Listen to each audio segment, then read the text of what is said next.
Vindone reporting in, and welcome to another episode of Analysis.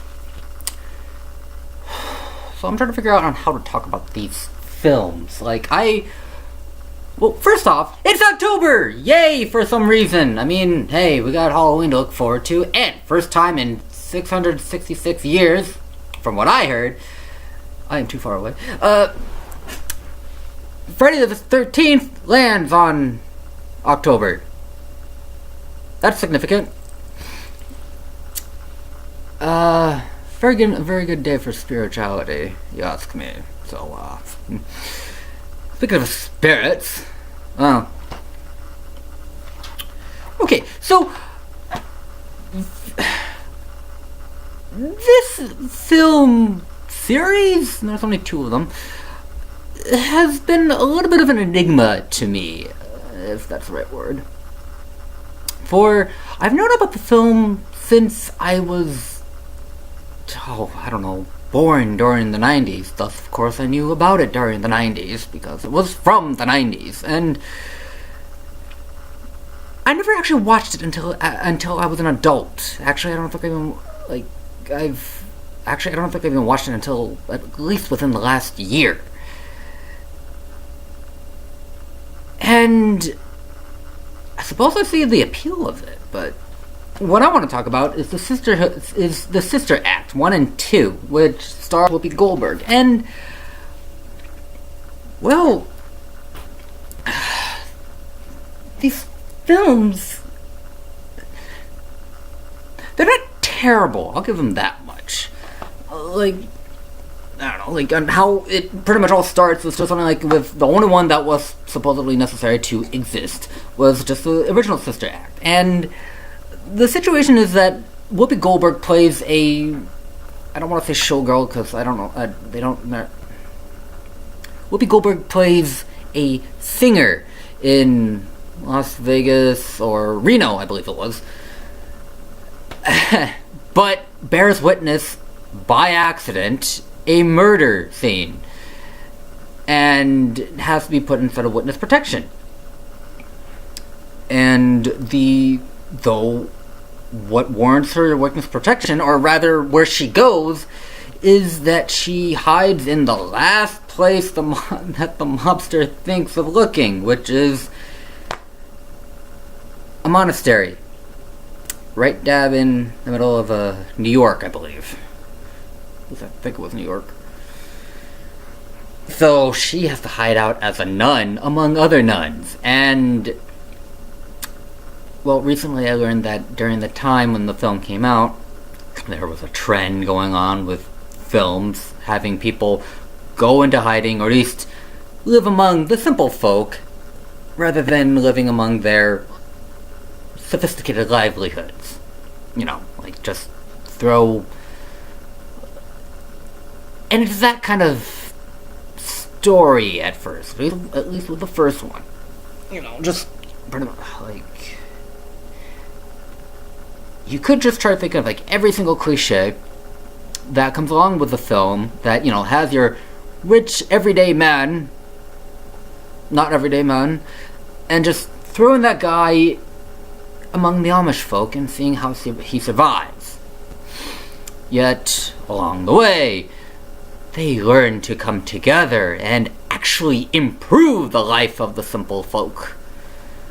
How it goes here is that, well, because Whoopi Goldberg's character, Dolores, is a showgirl, I really feel like that's not the right word, because she's a singer, and she apparently comes in to find that all the nuns, they have a choir, but it's bad, and just so then she doesn't go crazy because she's not doing well in other activities. Her one assignment to live among the nuns is to help with the choir.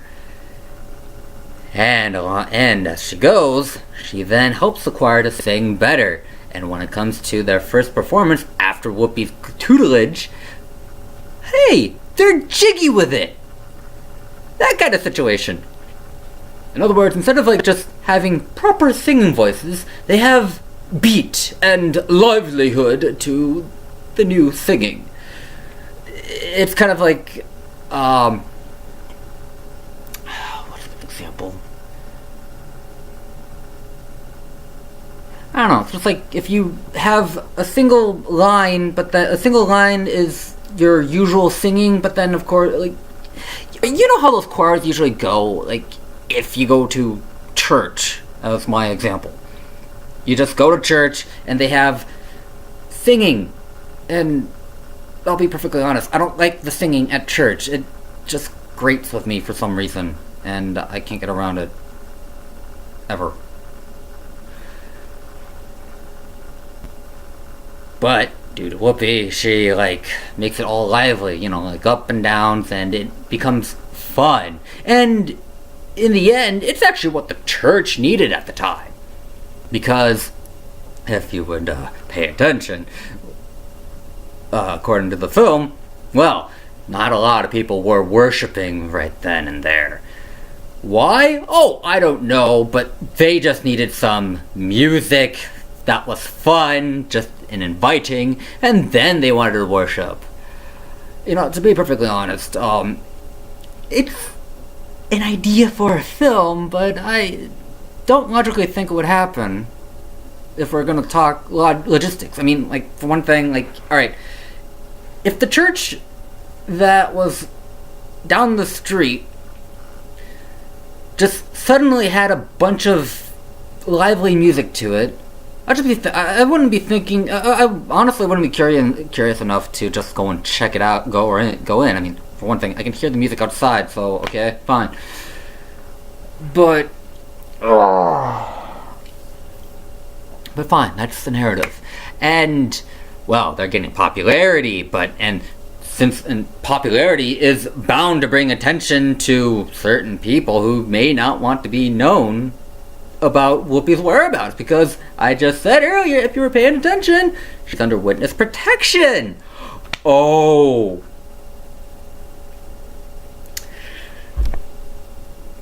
So,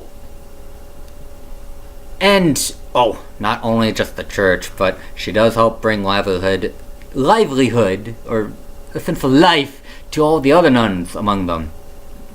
You know, like, finding out certain singing talents, how can they, and how can they help the community? Because that's what they wanted to do all along.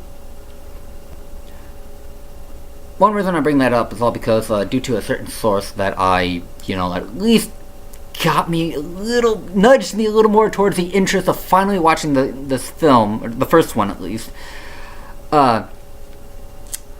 was that, like, it's a line that you don't catch in both films, but in the first one they say something about like that calling them a certain type of nun that are the kind of nuns that are supposed to be the kind of nuns that only stay in one place and they never ever leave the grounds. And actually that's how they were played out for quite a while.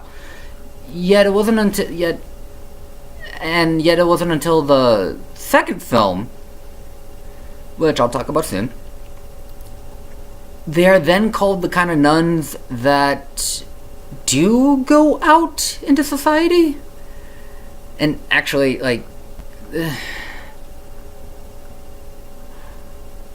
mean, like, for one thing, like, I'm pretty sure if you're making a life decision, whether it be monastery or, well, for most folk, college, I think, or in career choices, I think you'd be trying to do a lot of studies and seeing which one is the right fit for you. And, like, if we're going to just talk about monasteries specifically, then I'm pretty sure I'd want to know, hey, am I okay with this monastery?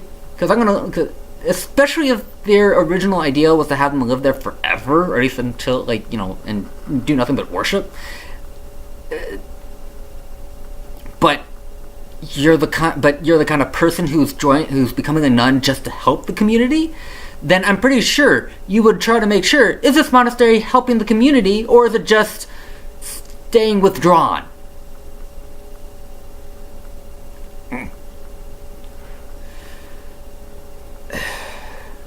Now, the second film has not much of a connection to the first one. In other words, like, okay, it's still the same cast. We do have the initial core nuns from the first film, and though the only dependency that it has on the first one is just that the first one came, and, well, after Whoopi went back to her normal life, she has to come back to become a pretend nun again. Though this time around, in the second film, Sister Act 2, Back in the Habit? Why do you need that second title? She then becomes a music teacher. And, again, has to help the school both save the school and help the kids find their true calling. And, well, okay, maybe not their calling, because not only one or two of them do have musical, like, you know, only one, at least one student does want to become a singer, but rather, at least the kind of, like, you know, the kind of school cliche where they have a new teacher that comes to town, and this teacher is the one person who teaches how all these kids that they are worth something and not to dilly-dally and disrespect the system.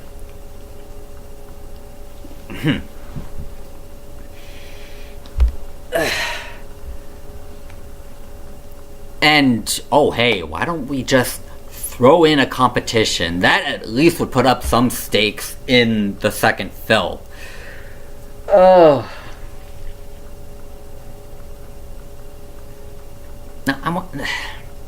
In fact, you can pretty much just say that the second film is just a money grab and more or less a carbon copy of the first one. Just with some new elements. Like, for one thing, we now have monks amongst the cast, and of course, kids with some problems that the nuns didn't have before, like the disapproval parent or disrespect.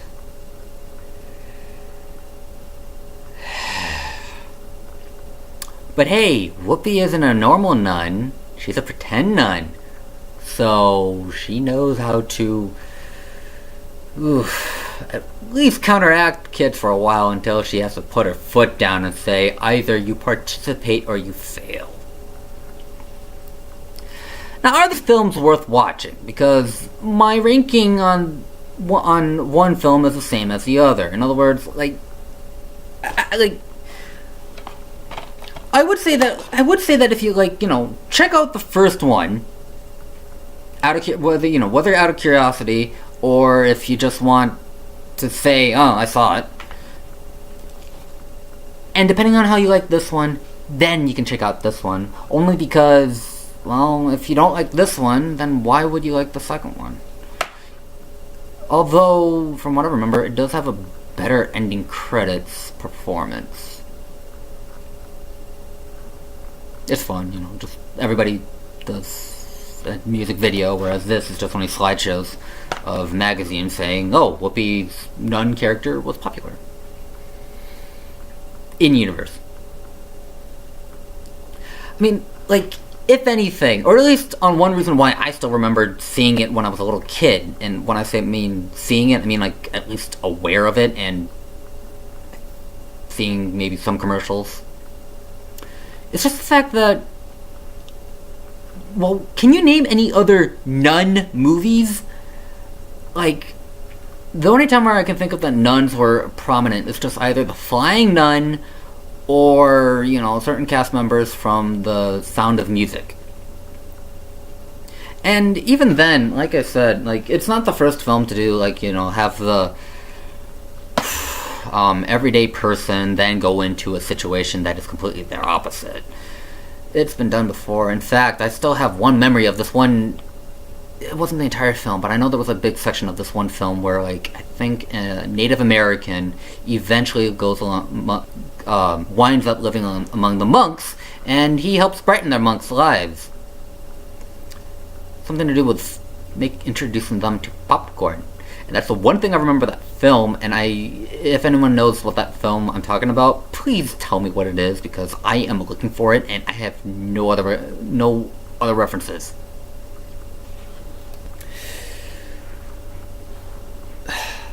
But these two films, I feel like that they're just drenched in the 90s. You know, it's pretty much like when you watch a film and you feel like, oh yeah, it came from that era, so it feels like that era.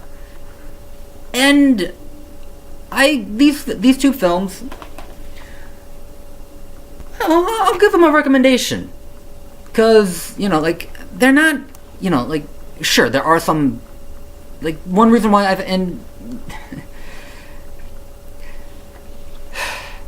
I give them a recommendation. They're worth a watch. And if you feel like stepping into the 90s, these two films, well, it would give you just that, a 90s nostalgia. And to feel, you know, or at least just for feeling like, you know, the film came from there. If you lived during the 90s, then you understand perfectly what I mean. Just feels like a 90s film. And that's just about it. Nothing terrible, but nothing spectacular. And that's just okay. That's clue one. I say that because it's one clue for the final film that I will be reviewing at the end of this month and watching. You know, it's funny, like, they didn't have, Whoopi Goldberg, I heard, wasn't the first one who was wanted for in here. But in fact, I didn't know, but this other comedian was actually who's actually clue number 2 in the next week's film, was actually originally going to be in here, or was the one that they wanted, but I don't know, she didn't take the part for whatever reason. Either way, this is analysis complete. Zinphone reporting out.